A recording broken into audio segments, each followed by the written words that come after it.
Faly miarahaba antsika jiaby magnaraka video eto. Faly koa zaho miarahaba ireo namako mpanaraka finoana Islam. Assalamu alaikum wa rahmatullahi ta'ala wa barakatuh. Tsy ino moa ny zaho miresaka eto fa mahakasika ilay hira naboakan'ny mpanakanto Talvis mitondra lohateny hoe Allahu Akbar. Lasa naviana resabe izy ato agnatin'ny Facebook, antsika jiaby miara-mahita iny agnatin'ny commentaire regny. Naviako mikoragna eto ma tsy handeha hagnamarina na hagnadiso mpanakanto Talvis, tahak'izay koa tsy hagnadiso na hagnamarina ny fivavahana Islamo. Fa tsara marina ma antsika jiaby iarahantsika mahay fa io teny Allahu Akbar io dia teny fampiasan'ireo mpanaraka fivavahana Islamo rehefa izy mivavaka. Ny mpanaraka finoana Islamo isan'andro rehefa izy mivavaka dia mo io zany tsy maintsy averimberiny, zany hoe teny masina zany izy io amin'ny finoana Islamo. Teny arabo koa izy io izay midika hoe Andriamanitra lehibe indrindra na Zagnahary lehibe indrindra, zany hoe tsy misy lehibe mihoatra an'ilay Zagnahary zay. Namoaka ny regny Talvis, tsy haiko hoe na kristianina izy na converti Islam, na mahafantatra na tsy mahafantatra izay mahasaro-piaro ny fivavahana Islamo izay. Fa ny tiako hazavaina kely fotsiny dia mahakasika ity firenena izay misy antsika ity. I Madagasikara dia pays laïque, zany hoe mi-choisir izay finoana mety aminazy ny vahoaka izay ato agnatin'ny Madagasikara zany. Ny Malagasy dia manana liberté mi-choisir izay finoana mety aminazy. Fa kanefa kosa anatin'izay choix atao zay dia logique be raha misy ny tsy fitoviana, satria raha samby safidy atsika dia normal be zany hoe tsy hitovy zany ny fivavahana raintsika jiaby. Ka anatin'ity zay fahasamihafana zay ilaintsika ny fahaiza miara-miaina, ny savoir vivre ensemble, tena ilaintsika izay satria mahatsiaro zaho tamin'ny fahazazako, tamin'ny zay mbola zaza tao ambilobe, taiza tagnatin'ny finoana Islamo za, kanefa rehefa mandeha mianatra ny safidy ny ray aman-dreny nandefa za nianatra tany amin'ny école katolika.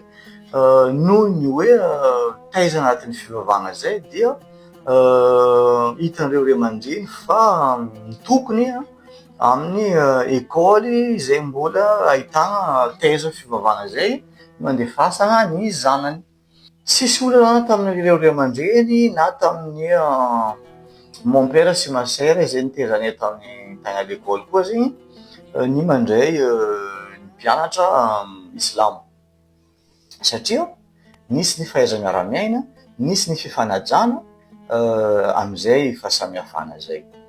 Ohatran'izay nareo amin'ny katolika aza ny mon père sy ma sœur regny matetika mitsena zay aby zareo rehefa mivoaka mosquée amin'ny andro fety ny Eid regny de miara-mifety aminay. Indraindray aza misy imamo mihitsy manome invitation de tonga zareo miara-mihina miara-misakafo.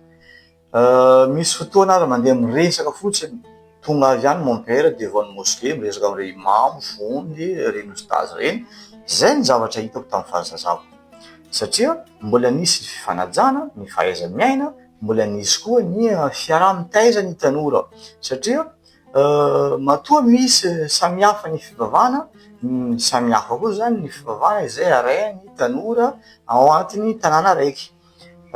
Ka ilaina ny fampianarana reny tanora reny mba ahay fanaja am'izay fahasamihafana misy zay.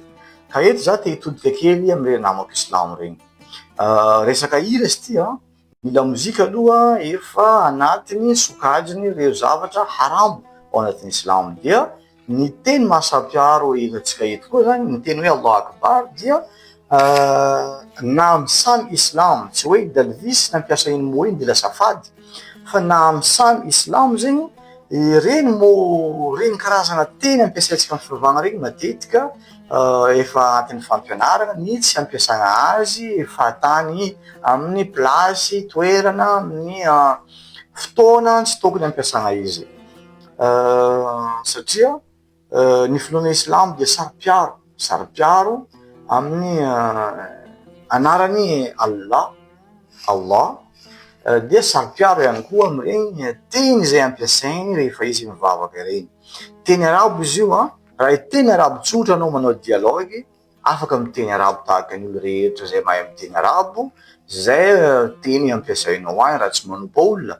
Fa regny karazana teny ampiasaina amin'ny fivavahana regny tsy ampiasaina satria ekeko fa ny finoana islamo de miteny arabo rehefa mivavaka, fa ire teny arabo anatin'ny Coran reny tsy ery teny arabo ampiasaina rehefa miresaka, zany koa tsara fantatra atsika. Hafa ny teny zay atao hoe teny masina hoentina mivavaka na de samy teny arabo, de misy koa langage zay ampiasaina rehefa mifampiresaka amin'ny samy mpiara-monina samy hafa zany.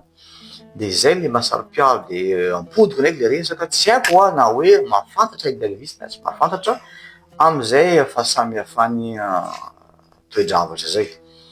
Fa ny zavatra tegna tiako tsindrina eto de mitodika am'reny namako islamo ndray zaho hoe resaka hira izy igny de avian'ny débat na avian'ny resaka na avian'ny adi-hevitra dia mivadika lasa adi-hevitra fivavahana. Ka rehefa miresaka fivavahana zegny atsika na tsy miresaka fivavahana aza fa ny tanora islama de tokony voateza randava amin'ny toetra mendrika. Rehefa mamoaka hevitra atsika ao amin'ny commentaire na rehefa miteny, aleo agnatin'ny fahendrena, agnatin'ny fifanajagna satria lasa tsy mipetraka le maha islamo anao koa eo miteny islamo anao, miteny fahasaro-piaro anao amin'ny fivavahanao nefa lasa manevateva ny hafa, lasa manompanompa ny hafa, lasa manao teny izay mamparary ny hafa. Zavatra hitantsika matetika koa zay. Zay mahatonga zah teo nataoko nanomboka tamin'ny resaka hoe fifanajana, fihaiza miara-miaina amin'ny samy mpivavaka, le nanomboantsika le koragna teo satria zay le base. Ny fivavahana islamo dia anisany fivavahana na finoana raiky zay tena anisany najainy vahoaka malagasy. Tamin'ny fahazazako zay le zavatra hitako satria nanao taloha rehefa miteny hoe zany islamo, ny olona tonga de miova le fomba fijerin'olo satria manana ny islamo zany taloha manana fitondrantena mendrika na fomba fitafy mendrika, fomba fiteny mendrika, manana fahendrena, manana fanajana olona rehefa miteny de manaja olona, manaja olobe, manaja mpiara-monina. Zay le islamo naboaka atsika. Fa lasa niova zay zavatra zay, de lasa niova satria tsy haiko na hoe fa niova koa le fitezanan'le tanora am'izao na ny olona mihitsy niova hoe tsy miraharaha le zay fifanajana zay. Fa raha mieritreritra kely atsika donc za matoky fa tsika jiaby samy mahatsapa fa ilaitsika zay fahaiza miara-miaina zay satria na mety tsy nalala ho izy hoe mahasaro-piaro be ny fivavahana islamo igny fampiasany le voambolana Allah akbar sy ny inshallah agnatin'ny hira nataony.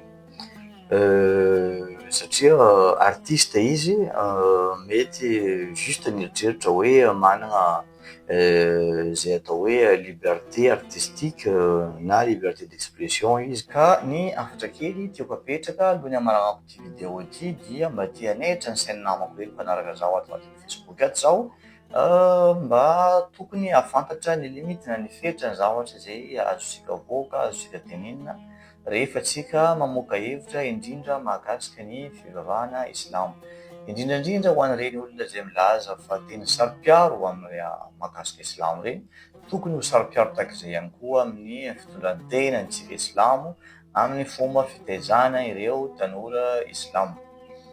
De mankasitraka antsika jiaby nanaraka video teto ary magnano veloma. Assalamu alaikum warahmatullahi ta'ala wabarakatuh.